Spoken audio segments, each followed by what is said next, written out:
ससुराल से निकली बारात। अरे बहन जी, अगर आप इस समय मेरे दरवाजे पर मेहमान बनकर ना आई होती ना, तो आपकी इस बेहूदी बात के बदले में मैं न जाने क्या कर बैठती। लेकिन ये तो मेरी शराफत है कि इतनी वाहियात बात करने के बाद भी आप अभी तक मेरे घर में खड़ी हुई हैं।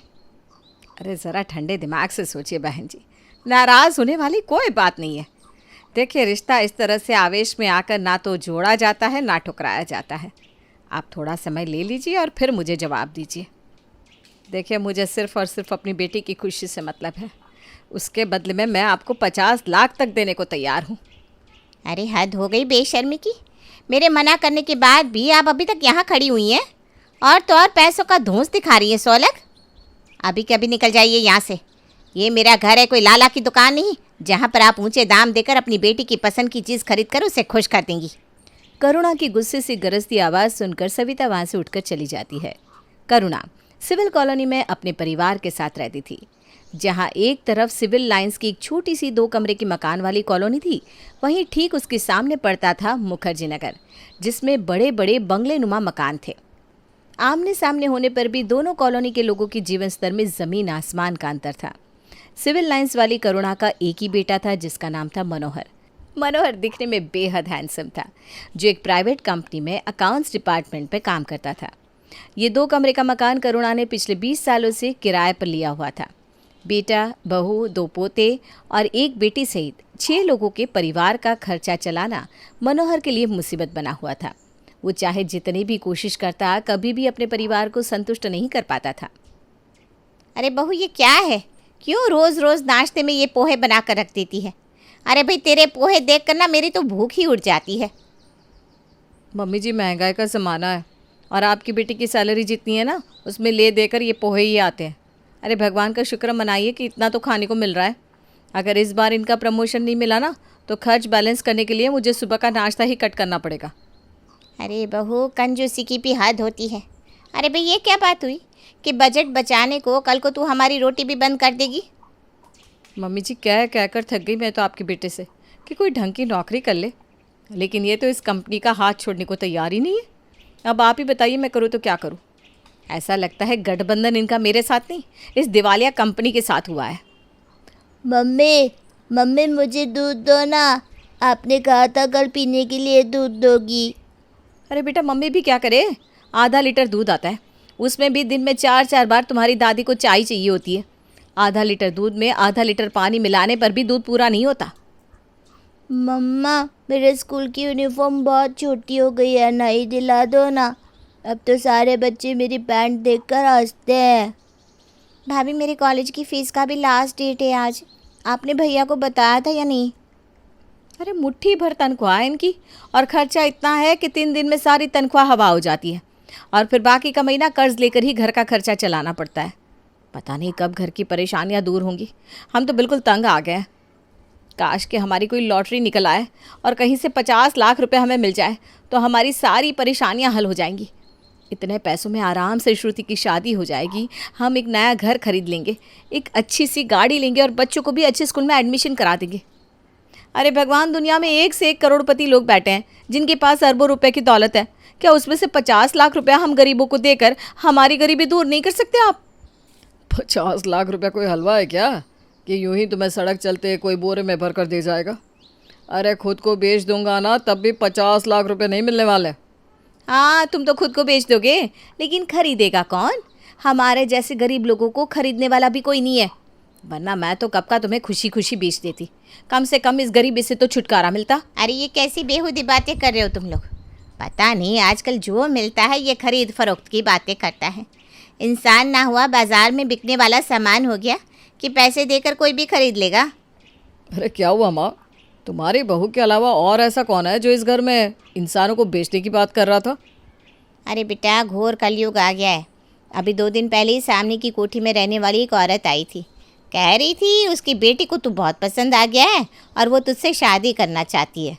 अरे माँ, तो आपने बताया नहीं कि आपका बेटा तो खुशी खुशी उसके साथ शादी कर लेता, लेकिन वो 1-2 नहीं, पूरे 8 साल लेट हो गई है। क्योंकि मेरी शादी तो 8 साल पहले ही हो चुकी है। अगर 8 साल पहले आई होती तो मुझे भला शादी करने में क्या दिक्कत थी? अरे इसी बहाने कम से कम हमारी ये गरीबी तो दूर होती। अब देखो तो आखिर है ही क्या हमारे पास, अरे बेटा, मैंने सब कुछ बताया, ये भी बताया कि अब तू 2 बच्चों का बाप है, लेकिन उसे तो इस बात से जैसे कोई फ़र्क ही नहीं पड़ा। कहने लगी 2 बच्चों का बाप है तो क्या हुआ, मैं कौन सा आपके बेटे को आपकी बहू और बच्चों को छोड़ने के लिए कह रही हूँ। अरे वो भी इस घर में आराम से रहेंगे और मेरी बेटी भी रहेगी, बस आप हाँ बोल दीजिए। बेटा हाथ धोकर पीछे पड़ गई थी, कह रही थी अपनी बेटी को 10 साल से शादी के लिए मना रहे हैं, लेकिन वो किसी भी लड़के को देखकर हाँ ही नहीं करती। पहली बार ऐसा हुआ है कि किसी लड़के को देखकर उसने शादी के लिए हाँ की है, और इस शादी को करवाने के लिए वो किसी भी हद तक जाने को तैयार है। इतना ही नहीं, कह रही थी इस शादी के लिए अगर मैं हाँ बोल दूँ तो वो हमें 50 लाख रुपए देगी, साथ ही एक नया घर भी देगी जिसमें हम अपने परिवार के साथ आराम से रह सकेंगे। क्या बात करी माँ जी, इतनी बड़ी बात हो गई और आपने मुझे बताया तक नहीं। अरे ऐसा क्या देख लिया उसने चिंटू के पापा में जो दीवानी हुई जा रही है इनकी। अब ये तो तेरा चिंटू का पापा ही बताएगा कि इसने ऐसे कौन से जलवे दिखा दिए उस लड़की को कि वो शहर के जवान लड़कों को छोड़कर इस 2 बच्चों के बाप के पीछे लग गई है। क्यों जी, कौन है वो लड़की और ऐसे कौन से लटके झटके दिखाया आपने जो आपकी दीवानी होगी। ज़रा मैं अभी तो देखूँ ऐसा क्या है आप में जो वो पागल हुई जा रही है। हमें तो आज तक ऐसी कोई अच्छाई नहीं दिखाई दी। अरे तुम्हारा तो दिमाग ख़राब हो गया है। मैं सड़कों पर क्या लड़कियों को लटके झटके दिखाता घूमता हूँ, इतनी फुर्सत नहीं है मेरे पास। घर से निकल के सीधा ऑफिस जाता हूँ, ऑफिस से सीधा घर आता हूँ। यहाँ घर के खर्च निकालना भारी हो रहा है, एक बीवी तो झेल ही नहीं जा रही, बाहर क्या जलवे दिखाऊंगा। कभी कभी यार दोस्त मिल जाते हैं तो नुक्कड़ वाली चाय की टपरी पर बैठ जाता हूँ। दोस्तों के साथ थोड़े गप्पे लगाने के बाद घर आ जाता हूँ। इससे ज़्यादा कहीं जाने का ना मेरे पास समय है और ना ही पैसा। मुझे तो खुद समझ में नहीं आ रहा कि ऐसी कौन पागल लड़की होगी जो 2 बच्चों के बाप के साथ खुशी खुशी दूसरी पत्नी बनकर रहने को तैयार हो जाए और साथ में 50 लाख रुपया भी दे। माँ, अच्छा हुआ तुमने मना कर दिया। मैं अपनी पत्नी और बच्चे से बहुत प्यार करता हूँ, चाहे जो हो जाए मैं इन्हें छोड़कर कहीं कभी नहीं जाऊँगा। अरे बाकी सब तो ठीक है, लेकिन आप एक बात बताइए, उस औरत को मना करने से पहले आपको एक बार मुझसे तो पूछना चाहिए था ना। अरे मैं उनकी पत्नी हूँ, मेरे पति की दूसरी शादी होगी नहीं होगी, किससे होगी, ये तो मैं डिसाइड करूँगी ना। अरे कैसी बेतुकी बातें कर रही हो तुम। जब शादी करनी नहीं है तो तुमसे पूछने ना पूछने की बात कहाँ से आती है। मैं कोई घर में रखा हुआ सेकंड हैंड सामान हूँ क्या कि मन भर गया तो मन चाहे दामों में बेच दिया।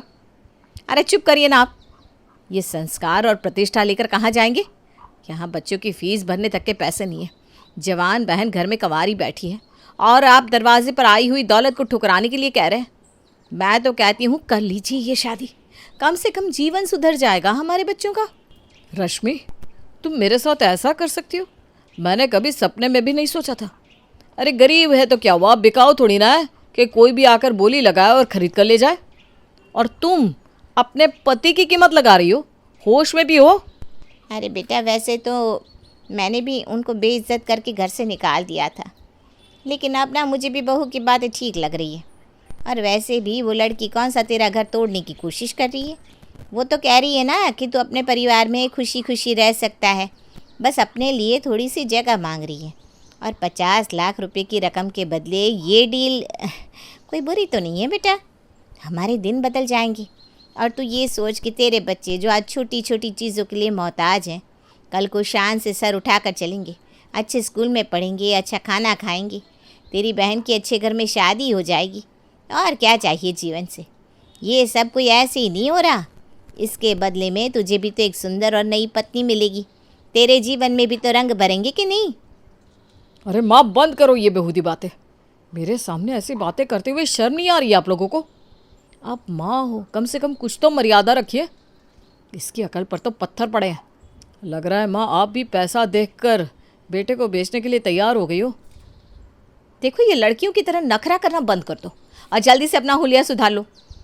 माँ जी, कल लड़के वालों को घर पर बुलाते हैं, रिश्ते की बात फाइनल कर लेते हैं ताकि जल्दी से शादी हो जाए और 50 लाख रुपया मेरी जेब में आ जाए। और आप कान खोलकर सुन लो, अगर आपने इस रिश्ते से इनकार किया ना तो आप मेरा मरा मुंह देखेंगे।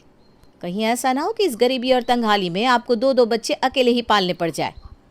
माँ और पत्नी की जिद के आगे अंत में मनोहर हार गया था और उसने घुटने टेक दिए थे।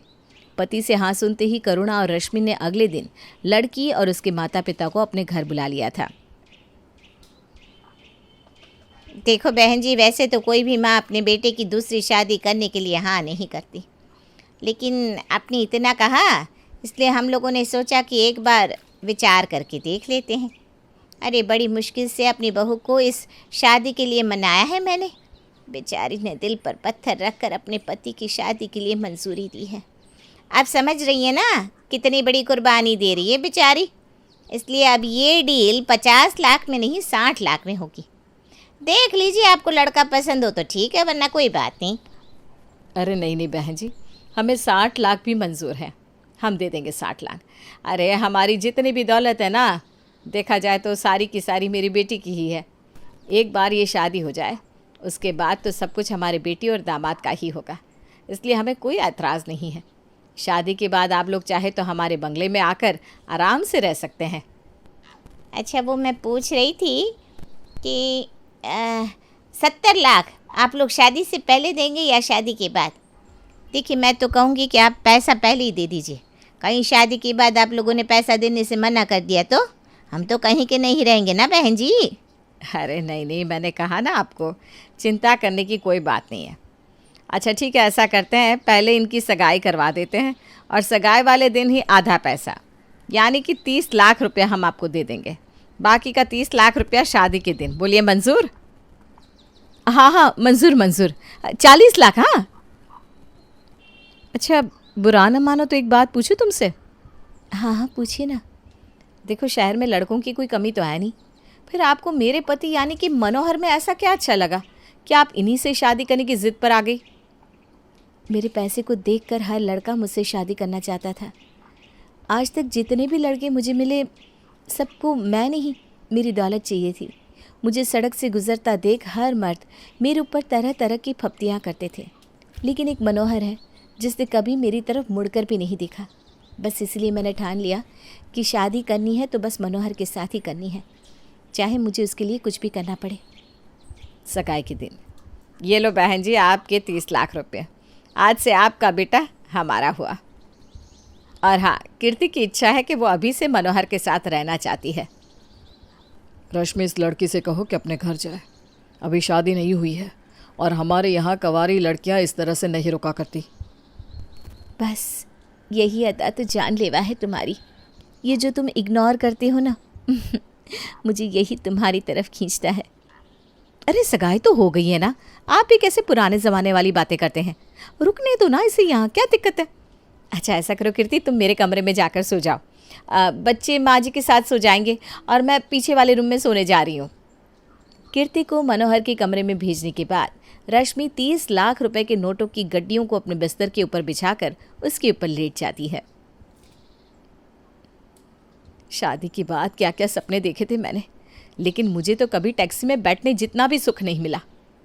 पति से सुख ना मिला तो क्या हुआ, कम से कम उसकी दूसरी शादी करके ही मैं पटरानी बन जाऊंगी। अब देखो इन रुपयों का मैं क्या क्या करती हूँ। पैसों की चमक से रश्मि की आंखें चौंधिया गई थी। उस समय उसे ना तो अपने बच्चों का भविष्य नज़र आ रहा था, ना ही अपनी शादी। बस पैसे ही पैसे नज़र आ रहे थे। 2 दिन के बाद, ये कैसे सस्ते से कपड़े पहनकर ऑफिस जाते हो आप? चलो आज आपके लिए थोड़ी शॉपिंग करके आते हैं। हाँ बिल्कुल ठीक कह रही है कीर्ति, अब पैसे वाले हो गए हैं हम, क्या ज़रूरत है ये सस्ते से कपड़े पहनकर घर से बाहर निकलने की? अपना थोड़ा स्टैंडर्ड बढ़ाओ। हम दोनों बात कर रहे हैं ना, तुम्हें बीच में बोलने की कोई ज़रूरत नहीं है। और मेरे पति को परमिशन देने वाली तुम होती कौन हो? आगे से हम दोनों के बीच में बोलने से पहले 2 बार सोच लेना। क्या कहा? तुम्हारा पति? अरे मनोहर मेरा पति है। तुम्हारे पति थे, तुमने 30 लाख रुपए लेकर अपना पति मुझे दिया है और अब वो मेरे पति हैं। मेरा जहाँ मन करेगा मैं उन्हें वहाँ ले जाऊँगी, जैसा मन करेगा वैसे कपड़े पहनाऊँगी। बीच में बोलने की जुर्रत मत करना। अरे छोड़ो ना डार्लिंग, चलो हम शॉपिंग पर चलते हैं। ये रश्मि हमेशा ऐसी रहेगी, इसे कभी कोई खुश नहीं रख सकता था। जब पति था तो पैसे चाहिए थे, अब पैसा आ गया तो पति पर हक जमा रही है। इतना कहकर मनोहर कीर्ति के हाथों में हाथ डालकर शॉपिंग पर निकल जाता है। शाम को पापा चलो ना, आज आइसक्रीम खाने चलते हैं। हाँ जी, चलिए मैं भी चाट खाऊंगी, बहुत दिन हो गया है। ए पीछे हटो, क्या हरदम पापा पापा। हाँ, अभी ऑफिस से आए हैं, थोड़ा रेस्ट करने दो। और वैसे भी आज तो हम डिनर पर जाने वाले हैं। अरे ये कैसे बात कर रही हो मेरे बच्चे से? अरे मनु से बात करने से पहले मुझसे परमिशन लेनी होगी ना। वो मेरा है, कहाँ जाएगा, किससे मिलेगा, मैं डिसाइड करूँगी। आई पड़ी। और तेरे जैसी औरत से तो मेरा पति दूर ही रहेगा। पति को बेचने वाली घटिया औरत। मनोहर ये क्या बोल रही है? तुम अब अपने बच्चों से भी बात नहीं करोगे क्या? 3 दिन से पिंटू और मुन्ना तुम्हारे साथ सोने की जिद कर रहे हैं, लेकिन तुम तो उनकी तरफ देखते भी नहीं हो। रश्मि, तुम जाकर अपने पैसे गिनो। मैं तो बिका हुआ सामान हूँ, नए मालिक के साथ एडजस्ट करने की कोशिश कर रहा हूँ। मुझसे शिकायत करने से क्या होगा? ना तुम्हें मेरी फिक्र है ना बच्चों की। यहाँ तक कि कल तो इसने माँ जी के साथ तुम्हें अस्पताल भी जाने नहीं दिया। देखो तुम हो ना माँ के लिए, अब पैसे है तुम्हारे पास, अपनी ज़रूरतें पैसों से पूरी करो। बाकी के पैसे भी 3 दिन बाद शादी में मिल जाएंगे। उसके बाद मैं कीर्ति के साथ फ्लैट में शिफ्ट होने जा रहा हूँ। तुम आराम से बंगले में रहना। गाड़ी बुक की है कीर्ति ने, ड्राइवर तुम्हारा काम कर दिया करेगा। माँ जी ये क्या कर दिया हमने? कीर्ति तो इन्हें लेकर जा रही है, हम क्या करेंगे इनके बिना? ये पैसा बंगला किस काम का, अगर बच्चों के पास बाप ना हुआ, माँ के पास उसका बेटा ना हुआ तो? मैं जा रही हूँ कीर्ति के सामने नाक रगड़ने। माफ़ी मांगूंगी, लेकिन आज अपना पति वापस लेकर आऊँगी। रश्मि कीर्ति के सामने जाकर बहुत गिड़गिड़ाती है और उसके 30 लाख वापस देकर अपना पति वापस मांगती है। तुम्हारे लिए नहीं, मनोहर के लिए मैं वापस जा रही हूँ, क्योंकि मैं जानती हूँ कि वो कभी मेरे साथ एक पल को भी खुश नहीं रहा। उसकी खुशी मेरे लिए सबसे ज़्यादा ज़रूरी है। मैं सच में प्यार करती हूँ उससे। अपने परिवार के बिना वो जैसे बिना जान का शरीर है, ऐसे आधे अधूरे पति की मुझे ज़रूरत नहीं है। कीर्ति बड़प्पन दिखाकर वापस लौट गई थी, लेकिन रश्मि को जीवन का बड़ा सबक दे गई थी।